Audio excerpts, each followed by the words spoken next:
అందరికీ నమస్కారం. నా పేరు వాణీరామ్. మాది భద్రాచలం. మాతృ దినోత్సవం సందర్భంగా మా అమ్మ కొడుపుగంటి సుజాతమ్మ కలం నుండి జాలువారిన అక్షరమాలను నేను నా గళం ద్వారా వినిపించబోతున్నాను. కన్న తల్లికి మాతృ దినోత్సవమా? అమ్మా, ఈరోజు మాతృ దినోత్సవం అట. అంటే ఈ ఒక్కరోజు నీకు ప్రేమ పంచుతారట. కనీ పెంచిన అమ్మకు కూడా ఈ ఒక్కరోజు గుర్తింపా?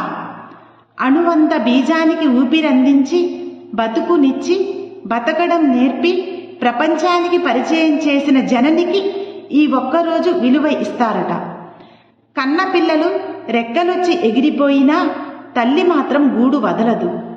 సంధ్యవేళ మళ్లీ గూడు చేరుతాయని, తన ఒడిలో ఆర్తిగా పొదుపుకోవాలని గాజు కళ్లతో మూగబోయిన మనసుతో ఎదురు చూస్తుంది అమాయకపు పిచ్చి తల్లి.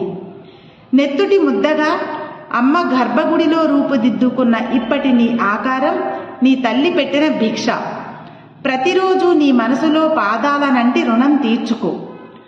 పుత్ర పౌత్రాభిరస్తు అంటూ నీ విజయాలను కోరుకుంటూ దీవిస్తుంది ప్రత్యక్ష దైవమై. నీకు లోకాన్ని చూపిన కన్న తల్లి నీ సంపాదనలో భాగం అడగదు, నీ ఆస్తిలో వాటా అడగదు.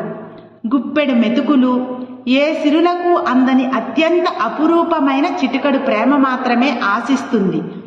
నీకే తెలియని కర్కసత్వంతో మనసు శిలగా మార్చుకొని పేగుబంధాన్ని అర్థవంతంగా మాసిపోనీయకు. అమ్మకు ఆఖరి మజలి వృద్ధాశ్రమం కాదు. అమ్మ చివరి రోజుల్లో నీ గుండెల నిండా స్థానం ఇవ్వు. నీ దినచర్యలో భాగంగా రోజులో 1-2 నిమిషాలు అమ్మ మనసు మురిసేలా మాట్లాడు. ఇవే అమ్మకు భోగ భాగ్యాల కన్నా మిన్న. కడతేరిన రోజు అమ్మ ఆత్మకు పరిపూర్ణమైన సంతృప్తి. గాలిలో దీపంలా, త్రిశంకు స్వర్గంలా అమ్మ మనసు రెపరెపలాడుతుంది. మాతృమూర్తి కంట నీరు కనురెప్ప దాటితే ఉప్పెనగా మారి కష్టాల కడలిలో ఊగిసలాడి బలహీనపడిన గుండె నీకు చెప్పకుండానే కన్నీటి ధారలో కొట్టుకుపోయి తీరం చేరకుండానే ఆగిపోతుంది.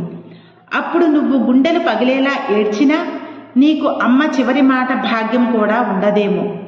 నీ మనసులో నీ జీవదాతకు ఓ మూల ఎప్పుడూ స్థానమివ్వు. అంతేకాని ఏడాదికి 1 రోజు అని నిర్ణయించకు.